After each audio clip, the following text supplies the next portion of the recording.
വായിച്ചു കേട്ട വിശുദ്ധ വേദഭാഗം വിശുദ്ധ മത്തായിയുടെ സുവിശേഷം 4-ാം അധ്യായം 12 മുതൽ 22 വരെയുള്ള വേദഭാഗങ്ങൾ ആകുന്നുവല്ലോ. യേശു തമ്പുരാൻ തൻ്റെ രക്ഷണ്യ പ്രവർത്തനങ്ങൾ തുടങ്ങുന്ന ആ ഒരു വേദഭാഗമാണ് ഇവിടെ. അന്ധകാരത്തിലിരിക്കുന്ന ജനങ്ങൾക്ക് വലിയ പ്രകാശം കണ്ടു.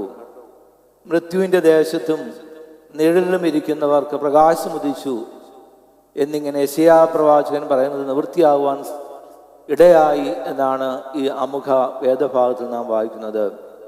യേശുതമ്പുരാന്റെ ജനനവും മാമോദിസായും ഈ ലോക ജീവിത വ്യാപാരവും ഒക്കെ അന്ധകാരത്തിലിരുന്ന ജനതയ്ക്ക് പ്രകാശം ഉദിക്കുവാൻ തക്കവണ്ണം ഉള്ളതായിരുന്നു. വിവാഹ ശുശ്രൂഷയിൽ നാം 2-ാമത്തെ ഭാഗത്ത് ഇപ്രകാരം പാടുന്ന പാട്ടുണ്ടല്ലോ: സുന്ദരികളിൽ അതിസുന്ദരി നീ, ജാതികളിൽ സൂനു. സഭയെ അവിടെ കുറിക്കുന്നത് അതിസുന്ദരിയായിട്ടാണ്. ഏറ്റവും സുന്ദരിയായി സഭയെ ആക്കിത്തീർത്തത് ആരാവുന്നു? ഇന്ന് നാം വായിച്ചു കേട്ട വേദഭാഗത്തിലിരുന്നത് അന്ധകാരത്തിലിരുന്ന ജനത, മൃത്യുവിൻ്റെ ദേശത്തിലും നിഴലിലും ഇരിക്കുന്ന ജനത. അപ്പോൾ യേശുതമ്പുരാന്റെ വരവിന് മുമ്പ് ഈ ജനതയെ കുറിക്കുന്നത് അന്ധകാരമെന്നും മൃത്യുവിൻ്റെ നിഴലെന്നും ഇരുട്ടെന്നും ആകുന്നുവെങ്കിൽ യേശുതമ്പുരാൻ ആ സഭയെ അത് സുന്ദരിയാക്കി തീർക്കുന്ന അനുഭവമാണ്. എങ്ങനെ യേശുതമ്പുരാൻ ഇത് സാധിക്കുന്നു എന്ന് നമുക്കറിയാം. തൻ്റെ ജീവിതം തന്നെ സഭയ്ക്കായി നൽകുമ്പോഴാണ് ഈ അന്ധകാരത്തിലിരുന്ന ജനതയെ സുന്ദരിയാക്കി തീർക്കുന്ന അനുഭവം. നമ്മുടെ കുടുംബജീവിതത്തിലും പരസ്പര പൂരകമായി കുറവുകളും കുറ്റങ്ങളും ഇരുട്ടിൻ്റെ അനുഭവമൊക്കെയും തൻ്റെ കൂടെയുള്ളവർക്കാകുന്നുവെങ്കിലും അവരെ സുന്ദരന്മാരും സുന്ദരികളുമാക്കി തീർക്കുന്നത് തൻ്റെ ജീവിതം അവർക്ക് വേണ്ടി പകുത്തു കൊടുക്കുവാൻ നാം തയ്യാറാവുമ്പോഴാണ്. യേശുതമ്പുരാനെ സംബന്ധിച്ചിടത്തോളം സഭയെ അപ്രകാരം ജാതികളുടെ രജ്ഞിയാക്കി തീർക്കുവാൻ തക്കവണ്ണം തൻ്റെ ജീവിതം മാറ്റിവെക്കുകയാണ്. അന്ധകാരത്തിലിരിക്കുന്നവർക്ക് പ്രകാശം ഉദിക്കുന്ന അനുഭവമാണ് യേശുതമ്പുരാന്റെ ജീവിതം എന്ന് പറയുന്നത്. താഴേക്ക് വരുമ്പോൾ നാം കാണുന്നത് മീൻപിടുത്തക്കാരായിരുന്ന സഹോദരങ്ങളെ വിളിച്ച് അടുപ്പിക്കുന്നതാണ്. അവർ മീൻപിടുത്തക്കാരായിരുന്നു. യേശുതമ്പുരാൻ അവരോട് നിങ്ങൾ എൻ്റെ പിന്നാലെ വരുകയും ഞാൻ നിങ്ങളെ മനുഷ്യരെ പിടിക്കുന്നവരാക്കും എന്ന് പറയുന്നു.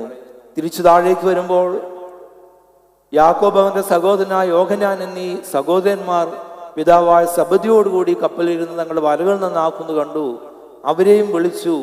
ഉടൻ തന്നെ അവർ പടകിനെയും അവരുടെ പിതാവിനെയും ഉപേക്ഷിച്ച് അവനെ അനുഗമിച്ചു.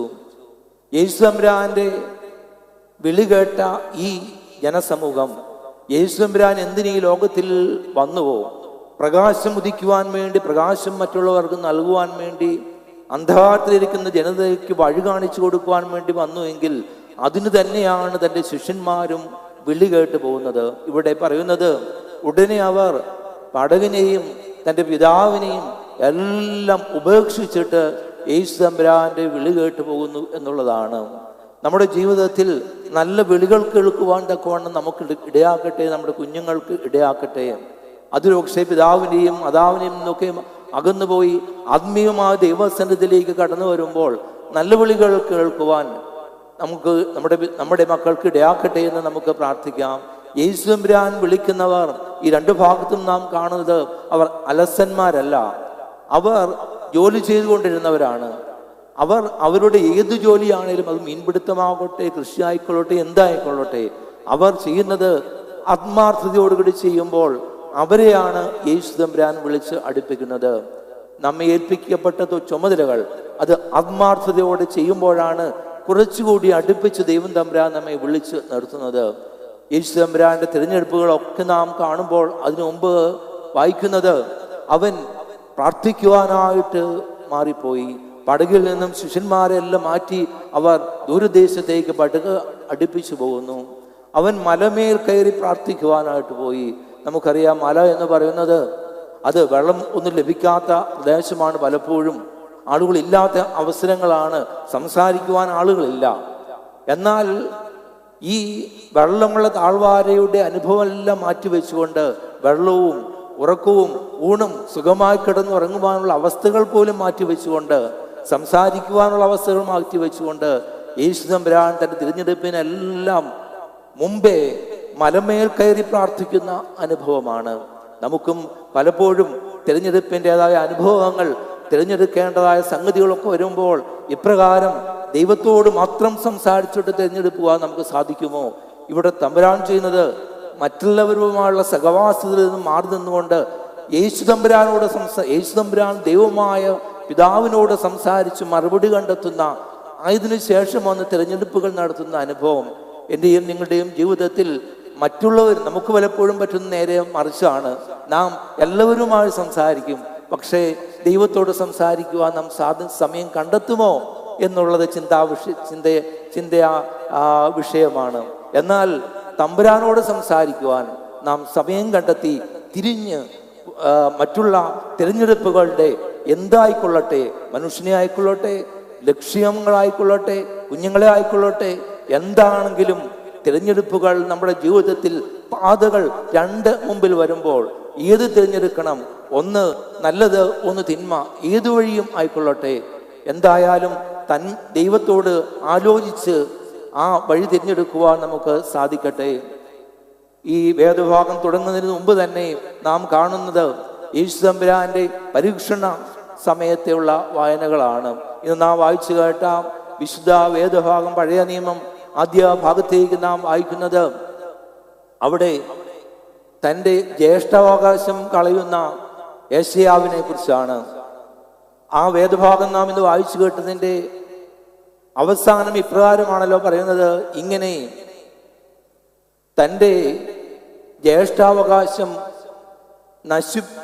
ഒന്നുമല്ലാതാക്കി തീർത്ത ഒരു യെശയ്യാവിനെ കുറിച്ചാണ്. യെശയ്യാവിൻ്റെ ജീവിതത്തിൽ നാം ആ വേദഭാഗം നാം ഇന്ന് വായിച്ചു കേൾക്കുമ്പോൾ കാണുന്നത് ഇപ്രകാരമാണ്. അവിടെ യെശയ്യാവ് വിശന്ന് വരുമ്പോൾ പലപ്പോഴും യാക്കോബ് പായസമുണ്ടാക്കുന്നു. അവന് വിശന്നും ദാഹിച്ച് ഇരിക്കുമ്പോൾ യാക്കോബ് പറയുന്നത്, എനിക്ക് ഈ ജ്യേഷ്ഠാവകാശം കൊണ്ട് എന്ത് പ്രയോജനമാണ് ഉള്ളത്? അതുകൊണ്ട് ഈ പായസത്തിനു വേണ്ടി ഞാൻ എൻ്റെ ജ്യേഷ്ഠാവകാശത്തെ വിറ്റുകളയാം എന്ന് ഉദ്ദേശിക്കുന്ന ജ്യേഷ്ഠൻ. നമുക്ക് എത്ര നല്ല താലന്തുകളാണ് തമ്പുരാൻ നൽകുന്നത്, നമുക്ക് എത്ര നല്ല വലിയ അവകാശങ്ങളാണ് നമുക്ക് നൽകുന്നത്. എന്നാൽ ഒന്ന് ക്ഷീണിക്കുമ്പോൾ, കൂടുതൽ സമൃദ്ധമായ നാവിൻ്റെ അനുഭവത്തിലേക്ക് പോകുമ്പോൾ, കൂടുതൽ സമൃദ്ധമായ പദവിയിലേക്ക് പോകുമ്പോൾ, കൂടുതൽ സമൃദ്ധമായ ഇടങ്ങൾ കാണുമ്പോൾ നമുക്ക് പലപ്പോഴും നമ്മുടെ അവകാശങ്ങളെ വിറ്റുകളയുന്ന അനുഭവം നമ്മുടെ ജീവിതത്തിൽ ഉണ്ടാകുന്നുണ്ടോ എന്ന് നാം ചിന്തിച്ചു നോക്കേണ്ട ആവശ്യമാണ്. കുടുംബജീവിതത്തിലായിക്കൊള്ളട്ടെ, സഭാജീവിതത്തിലായിക്കൊള്ളട്ടെ, നാം തിരഞ്ഞെടുക്കുന്ന വഴികൾ അത് ഒരിക്കലും ദൈവം നമുക്ക് തരുന്ന വലിയ അവകാശങ്ങളെ നശിപ്പിച്ചുകൊണ്ടായിരിക്കരുത്. ഇവിടെ യെശയ്യാവ് പറയുന്നത് ഇപ്രകാരമാണ്: ഞാൻ എന്തിനു മരിക്കണം? അതുകൊണ്ട് ഞാൻ ഈ പായസം വാങ്ങിച്ചു കുടിക്കാം. നാം ചിന്തിക്കേണ്ടത് ഇങ്ങനെയാണോ എന്ന് നാം നമ്മോട് തന്നെ ചോദിക്കണം. ഞാൻ മരിച്ചാലും ദൈവ വഴിയിലല്ലാതെ ഞാൻ ചരിക്കുകയില്ല എന്ന്, ഞാൻ മരിച്ചാലും എൻ്റെ തമ്പുരാൻ അനുവദിക്കാത്ത ഒരു പദവിയും എനിക്ക് വേണ്ട, ഞാൻ മരിച്ചാലും എൻ്റെ തമ്പുരാൻ അനുവദിക്കാത്ത ഒരു നാവിൻ്റെ രുചിയും എനിക്ക് വേണ്ട എന്ന് ചിന്തിക്കുവാൻ നമുക്ക് സാധിക്കുമോ? വെറുതെ അല്ല, അത് പഠിപ്പിച്ച് ജീവിതത്തിൽ കാണിച്ചു തന്ന യേശു തമ്പുരാന്റെ വഴികളാണ് നാം നടക്കുന്നത്. ഈ വേദഭാഗം ആരംഭിക്കുന്നതിന് വിശുദ്ധ മത്തായിയുടെ സുവിശേഷം 4-ാം അധ്യായം 1 മുതൽ 12 വരെയുള്ള വാക്യങ്ങളിൽ നാം കാണുന്നത് യേശുവിൻ്റെ പരീക്ഷണങ്ങളെ കുറിച്ചാണല്ലോ. തമ്പുരാൻ നേരിടുന്ന ആദ്യത്തെ പരീക്ഷണം തന്നെ നാവിൻ്റെ രുചിയാണ്. എന്തിന് നീ ക്ലേശിക്കുന്നു? ഈ കല്ലിനോട് അപ്പമാകുവാൻ പറയുക. തമ്പുരാൻ ദൈവവചനം കൊണ്ട് അതിനെ അതിജീവിച്ചു. വീണ്ടും പറയുന്നു, നീ എന്തിന് ക്രൂശിൽ കയറുവാൻ പോകുന്നു? ഈ രാജ്യം ജനത മുഴുവൻ നിന്റെ മുമ്പിൽ മുട്ടുകുത്തുമല്ലോ, നീ ദൈവപുത്രനാണ് എന്ന് പറഞ്ഞ് താഴേക്ക് ചാടുക മാലാഖമാർ നിന്നെ അവരുടെ കൈകളിൽ വഹിക്കുമ്പോൾ ഈ ലോകം മുഴുവൻ നിന്റെ മുമ്പിൽ മുട്ടുകുത്തുമല്ലോ. അതാണ് പിശാചി പറഞ്ഞതിന്റെ ആന്തരികം അർത്ഥം. സാത്താനെ എന്നെ വിട്ടുപോകുക. അതുപോലെ തന്നെ പറയുന്നു, എന്തിനു നീ കഷ്ടപ്പെട്ടു ഈ ലോകം മുഴുവൻ നടന്ന് ജനങ്ങളോട് പറയുന്നു എന്നെ ഒന്ന് കുമ്പിടുക, ഈ ലോകം മുഴുവൻ ഞാൻ നിനക്ക് തരുമല്ലോ, ഇത് മുഴുവൻ എൻ്റേതാണ്. സാത്താൻ പറയുകയാണ്, ഈ പരീക്ഷണങ്ങളെല്ലാം എൻ്റെയും നിങ്ങളുടെയും ജീവിതത്തിൽ ദൈനംദിനം നേരിടേണ്ട പരീക്ഷണങ്ങളല്ലേ. ഒന്ന്, അപ്പത്തിന് വേണ്ടി നാവിൻ്റെ രുചികൾക്ക് വേണ്ടിയുള്ള പരീക്ഷണം. 2, പദവികൾക്ക് വേണ്ടിയുള്ള പരീക്ഷണം. 3, സമ്പത്തിന് വേണ്ടിയുള്ള പരീക്ഷണം. ഇതൊക്കെ നമ്മുടെ ജീവിതത്തിൽ ഇന്നും എന്നും നാം നേരിടുന്ന പരീക്ഷണങ്ങൾ തന്നെയാണ്.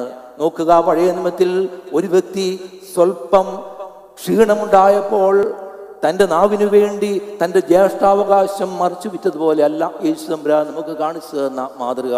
മറിച്ച് തനിക്ക് നാവിൻ്റെ രുചി ഉണ്ടാകുന്ന അപ്പത്തിൻ്റെ പരീക്ഷണം നേരിട്ടപ്പോഴും പദവികൾ നേരിട്ടപ്പോഴും ഈ ലോകം മുഴുവൻ പിടിച്ചടക്കുന്ന സമ്പത്ത് മുന്നിൽ വന്നപ്പോഴും തമ്പുരാൻ പറഞ്ഞത്, സാത്താനെ എന്നെ വിട്ടുപോകുക എന്നുള്ളതാണ്. അതുകൊണ്ട് അതിനുശേഷമാണ് ഈ വേദഭാഗം നാം ഇന്നത്തെ വായന നാം വായിക്കുന്നത്. തിരഞ്ഞെടുപ്പിൻ്റെ അവസ്ഥ. നമ്മുടെ ജീവിതത്തിൽ നമുക്ക് എന്ത് തിരഞ്ഞെടുക്കേണ്ടി വന്നാലും അതൊക്കെയും അപ്പത്തിൻ്റെയോ സ്ഥാനമാനങ്ങളുടെയോ അതുപോലെ തന്നെ യാതൊരു വിധത്തിലുമുള്ള പദവികളുടെയോ ആവശ്യം അല്ലാതെ തമ്പുരാന്റെ ഹിതം അതുമാത്രം ദൈവവചനത്തിലൂടെ യേശു തമ്പുരാനോട് ചേർന്ന് നിന്ന് നമുക്ക് നന്മയുടെ നാളെയാകുവാൻ ഇടയാക്കട്ടെ എന്ന് പ്രാർത്ഥിച്ചുകൊണ്ട് നിർത്തുന്നു. അന്ധകാരത്തിൽ ഇരുന്ന ജനങ്ങൾ വലിയ പ്രകാശം കണ്ടു. നാളെ ആ പ്രകാശം കാണേണ്ടത് നമ്മളിലൂടെയാണ്. അതിനു വേണ്ടി യേശു തമ്പുരാന്റെ ഭാവം നമ്മുടെ ഉള്ളിൽ വഹിക്കുവാൻ ഇടയാകട്ടെ. ദൈവം നമ്മെ അനുഗ്രഹിക്കട്ടെ.